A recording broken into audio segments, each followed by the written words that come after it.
The entire very short little saga of Elon Musk's period of prominence, where he was, wantonly compared by blue media to being co-emperor, that just evaporated in an instant. And in fact, what Mr. Trump has done, like any good emperor, is to have such men of quality, like Marcus Agrippa to Augustus, serve as Augustus allows.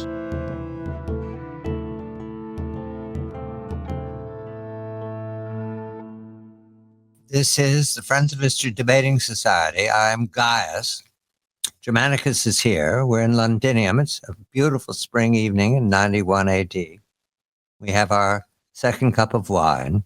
The centurions are still here in the wine bar, not going home as they ordinarily would, because such a beautiful night, and there's excitement in town. We have some new goods come in from Gaul, and there's a lot of shopping going on late, some bargaining. So there's a sense of commerce. This is Londinium. We only tell people we have a population of 30,000, but it's much larger than that. It moves around because we're a trading port. However, Germanicus and I are here not to pretend to be the Chamber of Commerce for Londinium, but to talk about the 21st century. There's been much activity this last week, all of it anticipated by Germanicus. However, it involves some major symbols that appear over the next 2,000 years, always echoing the Roman Empire. Oh yes, we are good Romans. We don't work. The Greeks work for us, thankfully. Domitian is the emperor, and Domitian is not well liked by the Senate, and that will eventually lead to his early exit. However, we look ahead to 2,000 years to the trouble in the 21st century, and there might be something positive to say this week about the Ukrainian conflict with Russia because of a meeting in the Vatican. I remind all of you the Vatican has what you'd have to say eerie resonance with Rome once upon a time. I believe they're called Romans, and it's called the Holy Roman Catholic Church. You understand, there's a uniformity here that appeals to us Romans, that we turn into some aspect of the institution of the Catholic Church. But, Germanicus, a very good evening to you. The scene is the Vatican. The occasion is the funeral of Pope Francesco, as the Italians say. And in attendance are 127 representatives of 127 sovereign states. Two of them are the United States of America, represented by Mr. Trump, president, and Mr. Zelenskyy, representing Ukraine. Mr. Macron was there as well. At some point in the day's events, and there was a procession from the Vatican to the burial chamber, 5 kilometers, I believe, so it took some time.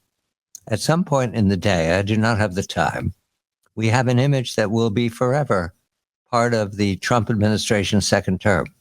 The President of the United States in a blue suit, hunched over in a single chair, no arms on the chair, leaning forward, talking very sincerely and intimately with Mr. Zelenskyy. No aides, no translators, no one standing around, no security guards in sight, in the middle of what appears to be a mosaic floor, very symmetrical. And we're told later on they were discussing about the fate of Ukraine. We don't know the terms, but we do know prior to that conversation, there was an expectation that Crimea would be annexed by Russia, and that would be the moment that Ukraine and Russia held fire. We don't know now because Mr. Trump has said some things that suggest the conversation is not entirely one direction. In other words, this isn't entirely about Ukraine surrendering. Might also be Russia making concessions. So, Germanicus, all of this you anticipated. It's in slow motion, but that scene at the Vatican, Germanicus, you've talked of Tilsit before. Remind the audience what Tilsit is and what happened there. Good evening to you. Yeah. Good evening, Gaius. So, in Tilsit in 1807, Alexander the First of Russia, Tsar of all the Russians, met with Napoleon Bonaparte, who was at that time Emperor of the French, not Emperor of anything else, by the way, Emperor of the French. And he met with Alexander, and they arranged something more than a ceasefire. And in fact, what they were able to bring about would be an arrangement that lasted for some years until it fell apart eventually, and Napoleon disastrously, calamitously invaded Russia. But that meeting was an opportunity for two giants to try and arrange the nature of a post-war world. And what we see in contrast in the Vatican is the American Roman emperor in an unimpeachably august Roman setting, speaking intimately to an American vassal, a client king. And this client king, Mr. Zelenskyy, has reached the end of his usefulness to the United States. He was feted and celebrated and elevated for these past 3 years because he was such an electric, almost neon symbol of the American will to extend its vision of the Redeemer nation all the way through Eurasia. In other words, Zelenskyy represented and stood for the cutting edge of America's, I think at this point, final attempt to bring about an apocalyptic realization for humanity, where in effect the last of the dictators, Russia, and then inevitably following Russia, China would need to make its peace with us, and everyone else would say, the U.S., this is the way. There is only one way. And so to see the American emperor meeting with his client king and essentially telling him, as I can only imagine it transpired, telling him that this dance, this, processional was over and that it's time to end it. And I think that is, in effect, the only pathway that this emperor can take. In a way, it reminds me a bit of Hadrian as he succeeded the great conqueror Emperor Trajan. Hadrian immediately gave up the final conquests of Trajan, which in fact included a major part of the East. It included all of Mesopotamia, and he just gave it up because it could not have been held. And what's become clear over the last several years, but essentially critically in the last year and a half, is that NATO's attempt to bring down Russia has failed, but also its beachhead in Ukraine to continue to pester and degrade Russia is no longer sustainable. In other words, the United States needs to leave the beachhead. If Europe wants to cling to it, that's another story. But the fact is that this particular landing, this particular assault on the Slavic world, on the world of the great Rus, has failed. Mr. Trump knows that. He also knows that his presidency cannot survive the United States continuing a war whose outcome is already preordained, and he cannot at all costs allow his presidency to be the culprit for this defeat. In other words, the defeat has to be acknowledged while it is still possible for Mr. Trump to say this is a defeat that came to roost because of the feckless and reckless policies of his predecessor, Mr. Biden. So the previous emperor had launched on a wholly impossible tilting at windmills, and a kind of imperial tilting at windmills at that, and that this was over. This is simply my interpolation of what was said, it would be consonant with the interests of America and of course of Mr. Trump himself as the leader, not being left with a situation in which America has again been defeated in the most remarkable turning, the most remarkable reversal of fortunes that America has experienced, at least since Vietnam, but actually greater than Vietnam, because this has been America going to war with its NATO allies against Russia through the thin veil and dispensation of a proxy, and that has failed completely. And so the time to leave is now, while it is still possible to leave, and to hell with what the specific terms might be for such a final concordat or treaty or whatever, because the only thing worse than getting out of Ukraine now would be for the U.S. to stay in it. 3 small items, Germanicus. 1, Tilsit, they met on a raft in a river, meaning that they were neither here nor there.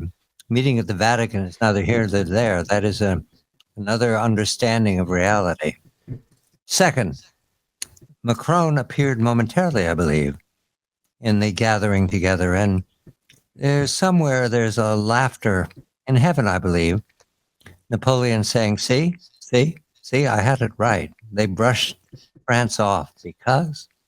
And then the third thing I observed, and it's perhaps going to come to something later, is that during the 1960s, there was a very famous movie called Spartacus. Many have seen it. The younger people might not have. Kirk Douglas starred. Spectacular Roman toga movie in which our heroes win and then lose. New York had a cartoon about that time. I remember it vividly. It was New York, a cartoon, black and white, drawing. There was a Roman legion to the left, the right, and in front. And there was Spartacus, or someone looked like Spartacus. He was sort of wearing animal skins, saying to his little retinue gathered around him, they had, I think, hoes and things like that. He said, "Don't fear, righteousness is on our side." That's the joke of Spartacus, but it might as well be the joke of Ukraine. There was never a moment, Germanicus, where this was going to be successful. No, it was impossible. And the biggest intellectual challenge that I face, and that all of us as Americans should confront, is the fact that apparently our leaders and all the minions supporting them, all the courtiers, all the king's horses and all the king's men could not see this. They could not admit it to themselves. The true terror of Ukraine from the standpoint of the U.S., and of course this isn't in any way to besmirch the terrible sacrifices of Ukraine on our behalf that we led them to, the slaughter that we led them to, which is unforgivable. No, but it is a confrontation that we need. When you have an imperial court and a mass of courtiers, when it is spoken in the halls of power that this is a whole of government effort, that means tens, if not hundreds of thousands of people who are all engaged in pursuing the American national interest, and none of them apparently could come to the only possible assessment at that time, which is this was a loser. This was not winnable under any circumstances. And yet everyone within the corridors of power, in those secret chambers surrounding the person of the emperor, all whispered happy, supplicating words to the effect that, oh, we must do this. It's in the words of George Tenet, it's a slam dunk. And there's no excuse for that. There is no excuse for a slam dunk in the age of George Tenet. I mean, there's certainly no excuse for that in the age of Mr. Biden and his cubiculari, his eunuchs of the imperial bedchamber, who softly massaged his ego and said, this is our opportunity. It never was and never could be. How could we have fallen within our own thinking, within our own deliberation, for such a false apprehension? We're going to Washington. There's politics there, but it's entertaining, not existential. We've talked to the Vatican. We've talked to the President of the United States standing in for Bonaparte, a dismissal of the French president. And Mr. Zelenskyy of Ukraine representing the defeated ones, the old ways. We now turn to the new ways, which is not combat on the battlefield, but combat in the quarterly earnings. There is a man named Elon Musk. His colleague, friend, and sometimes adversary, Reid Hoffman, who's the man who invented LinkedIn. He's a multi-billionaire investor in Silicon Valley. Reid Hoffman says of Elon Musk, the man's a genius. There's only one thing about him that you note can be troublesome. He has a God complex. He's happy with you as long as he's in charge. All right. We knew this from the first. And then when Mr. Musk, during the campaign, not spending a lot of money, but talking about Doge, something called Doge. And he said, we can save up to $2 trillion. Now, this is typical Musk talk. When he says 1 year, he means 5 to 10. Okay, fine. He's positive. He's a positive, get with it kind of CEO. So he said, we can save $2 trillion. The numbers are coming in now, and they did fine.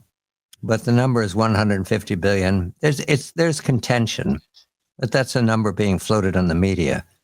However, that's not why Mr. Musk has already left Washington. He's left Washington because Tesla's earnings came in the worst since 2020 during the pandemic. I believe there was a 70% crash. It's not just people were painting the sides of Teslas in their neighborhoods. It's that people turned away from green values, and the EVs were no longer in favor worldwide, but Tesla in particular. So the announcement from Mr. Musk was that he was returning to Tesla. Germanicus, what a wonderful excuse, returning to Tesla, as if Elon Musk can do more than launch that test number 8 for the Starship. What we saw here is someone like Marcus Agrippa, but it was a late-coming Marcus Agrippa. It wasn't the man who won Actium. It was a man who spent a lot of money on the campaign and then invented a role for himself that was never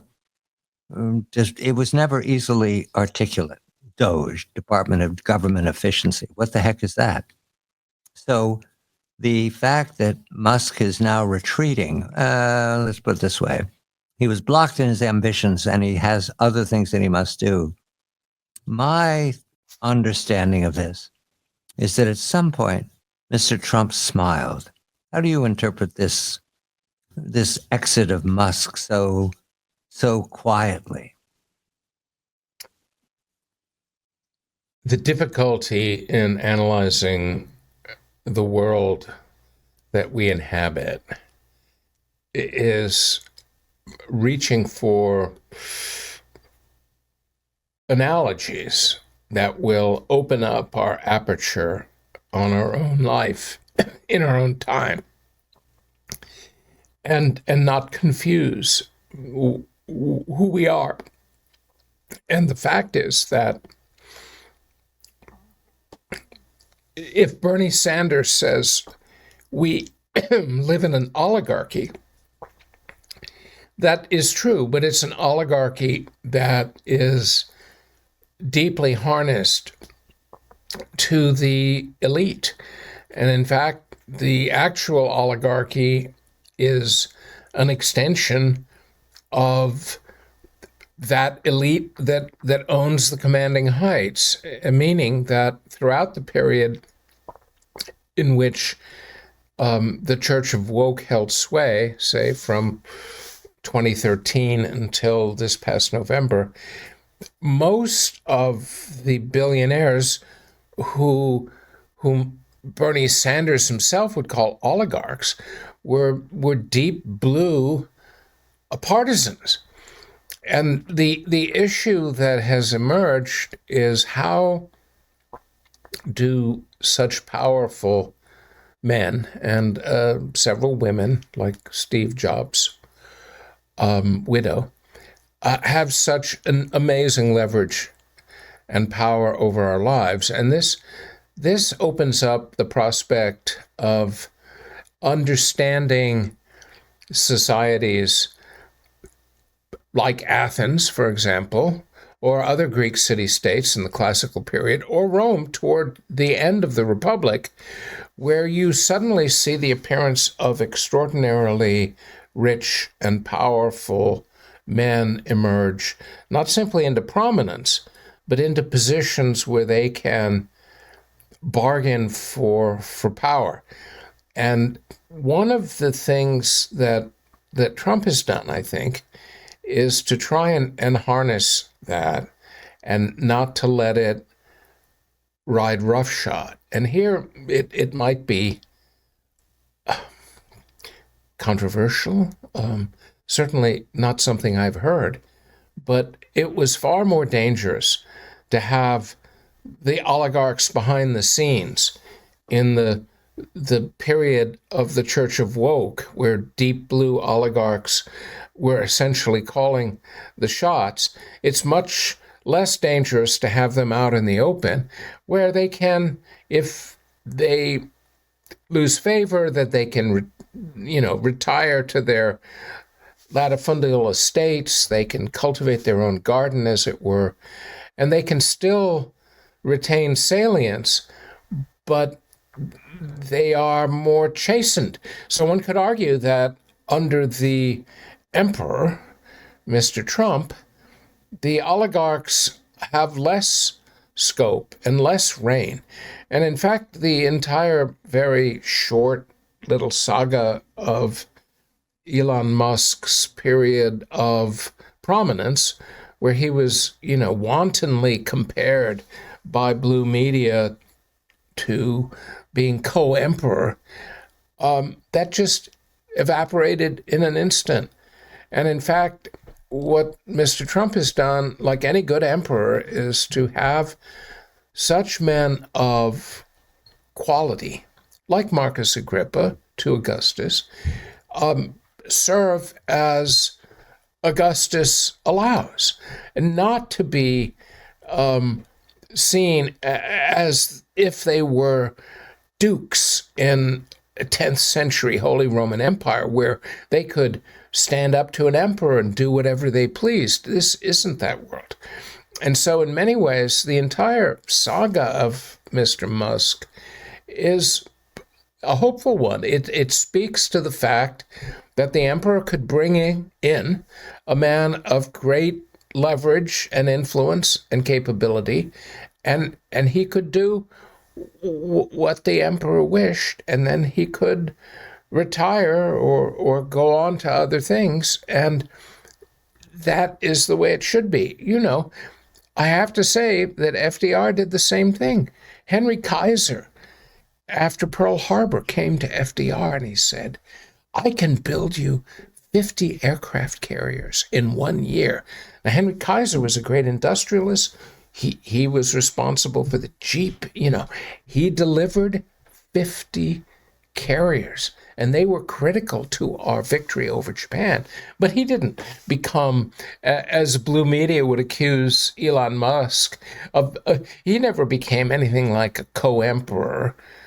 I mean, he was just serving at the pleasure of the then Emperor FDR, who frankly was an emperor, and the first, perhaps, American emperor, unless you want to go back to Lincoln. I mean, this is a system that seems to be working. The thing you don't want is to have a bunch of oligarchs behind the scenes who have so much money that they can buy the senatorial class. And then the senatorial class will do their bidding and pretend that this is what they would call, in quotes, our democracy. And that is, in fact, where we were in the period, I would say, at least under the weak Emperor Biden, but also in many ways before that, where they had undue influence and no one even knew what they were doing, or some would know, but it was carefully hidden. And so this is a much more open and a much more effective way of utilizing a situation where this is an artifact of our world. We can't get rid of them. I mean, all of us created, or we allowed for the emergence of a select group of enormously powerful people to be in a position to have tremendous salience in American life. And I think that I would prefer Mr. Trump's approach, a la Augustus and Agrippa, to the approach that existed in the Biden administration, where you had a bunch of shadow billionaires essentially pulling the strings and orchestrating a senatorial class and pursuing agendas of their own that would change society and the world. Germanicus, one final comment about this retreat of Musk. It was never a good match. A man with a God complex in the U.S. government. And it makes me like him more because it's mortal of him to presume that he could fit in. He was never going to fit in. Yeah, that's a good point. The way you work for Elon Musk is don't expect to be there more than 2 years if you're lucky. And you have to work 14-hour days, 7 days a week.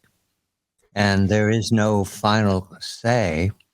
You're never congratulated on achieving anything because the object is to get to Mars. That's it, no matter where you're working. Tesla, Neuralink, Starlink, it doesn't matter. Mars.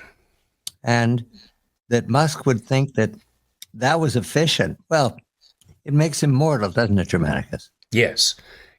And that's, how did the Spanish conquer the Americas? Well, they had the same drive and the same focus. It's not an exact comparison, but there it is. We turn to a fun story of the Renaissance. Turns out the 12 emperors, we're in the middle of Domitian, but he will be the 12th. That's it. We're living in the 12th, Germanicus. And the 12 emperors turn into a symbol of authority, whether you're rich or whether you're the king or whether you're a duke. Symbol, the 12 emperors. Suetonius published a book that survived. Many books from our era have not yet been found. I'm not saying they're lost. I'm saying they haven't yet been found. There are miracles ahead to discover what we left behind, either in translation through the Renaissance or found in a pile of rubbish and discerned because they can penetrate even the burnt scrolls of the Herculaneum. However, Suetonius's 12 Caesars did survive. It's the story of Caesar to Domitian and all of the vagaries, which Suetonius forgives in most instances, although he wasn't uniformly flattering of Augustus. He is the number one guy. Caesar is the martyr. And Domitian was despised, even by Suetonius, although he hasn't published that book yet because it would be dangerous. Now, what I learned from Mary Beard, the distinguished and extremely colorful British-English presenter on BBC, and she also writes, she's a classicist, a senior middle-aged lady with a great sense of humor and some foibles. One of them is she doesn't like Domitian. Okay, fine. We understand. We don't move that way ourselves. We just know the walls have ears, so we're careful. But one of the things that she identifies in a new book called The 12 Caesars is that in the Renaissance, 16th century chiefly, but starting in the 15th, and certainly in the 16th century and afterwards, the 12 Caesars became an authority, a way to talk about authority, a way to take power and say it's mine. The 12 Caesars were represented in silver bowls, in statuary, in spoons that you gave away, in cups, in paintings. Titian did a series of the 12 Caesars, but he only put up 11. There's some speculation why he didn't include the 12th. And they were lost in a fire. However, what I learn is that the Renaissance, which is the foundation for the renovation of Roman values, up to that point, they'd been lost pretty much in the falling apart of the Roman Empire. But the Renaissance begins to reawaken an appreciation of Rome's success.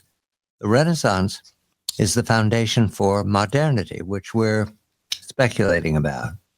And that the kings often talk about the divine right of kings. They derive their authority from God. I'm beginning to think, Germanicus, that the Tony kings, that would be Charles I, who had a collection of the 12 until he lost his life, and then they were sold off.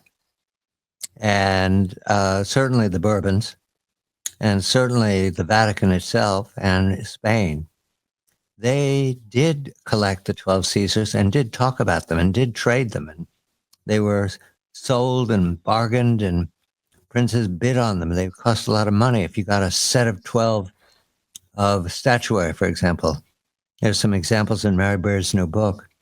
Is it possible we're not looking hard enough at how the 12 Caesars, we know that the 12 Caesars were melodrama. We know that. I mean, the idea that Nero represented authority is funny. The man was pretty much out of control his whole life. He murdered his mother. So we're not talking about somebody you want to venerate. But when they put the 12 together, they did turn into, it's like it was some kind of battery power for them. How do you interpret Atticus? Well, you raised the issue of periodicity. When does the Renaissance begin? And it does begin much earlier than the 16th century. But what is interesting is that there was a kind of palpable break with the 16th century, entering into the 16th century. And that break revolves around the end of the fractious independence and salience of the Italian city-states and their subjugation to the rising great powers. Now, those rising great powers, as you point out, like Habsburg Spain, Valois France, and later on Austria-Hungary, really dominated the scene. So Italians became the essential courtiers to the new empire. And in effect, they ran all of the military operations, the fortification building, all the technology that was required by Habsburg Spain at its height under Philip II or Philip III, was Italian. So they had become a different kind of courtier, and Italy had changed. And so there was now Suetonius was a kind of model script for the way in which empires should be run and the way in which courtiers should sort of guide the course of empire. And you begin to see this even earlier on with Machiavelli and then Castiglione, the idea that no longer was it about the city-states themselves, like Florence, for example, under the Medici, but it was now about guiding these larger, still somewhat rough around the edges empires like Habsburg Spain. And I think that had a lot to do with the celebration of Suetonius and the fact that he was the most successful, let's put it that way, Roman historian, because he created a soap opera of the great kings, as opposed to someone like Tacitus. And there were many other Roman historians who were just chronicling things as they unfolded. Whereas Suetonius created this drama, like, something out of the BBC and Downton Abbey, and it really struck a chord. So you have two things coming together. You have the creation of a kind of model vision of what imperial rule is, and that, of course, was what Habsburg Spain, then Valois, and then Bourbon Spain aspired to. And you had this celebration of the centrality of the courtier, because ultimately, think about it, Suetonius was a courtier, and he was providing a kind of model that would motivate really gifted Italian gentlemen who aspired to being in the court of, Philip II, or then later on Louis XIV, but mostly Philip II and Philip III. And so I think it was things coming together in a way where the Romans were providing a kind of ex post facto, out of our immediate context, validation of the way things should be. And the fact that Rome was so venerated, ancient Rome that is, that only added to its authority. And therefore, Suetonius and his emergence was kind of a convergence of things that were emerging in the zeitgeist of the 16th century.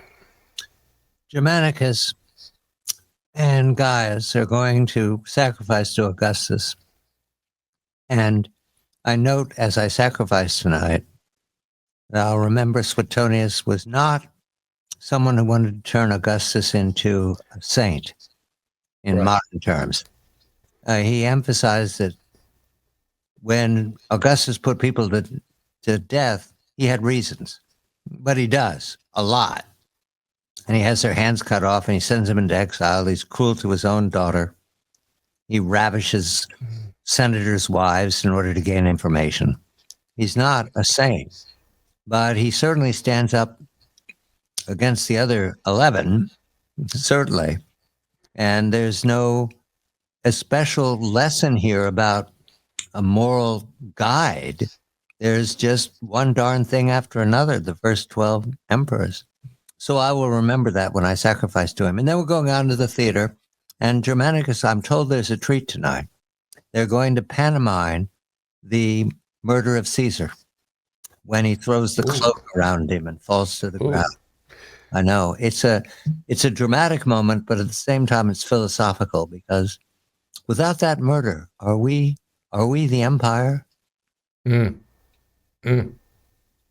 It's I understand. There's no answer to that, but I a puzzle every time I read about the cloak, with him throwing his cloak around him and falling to the ground. It's the hinge of fate. Germanicus is Michael Vlahos. Gaius is John Batchelor. This is the Friends of History Debating Society in Londinium. Thank you. Good night.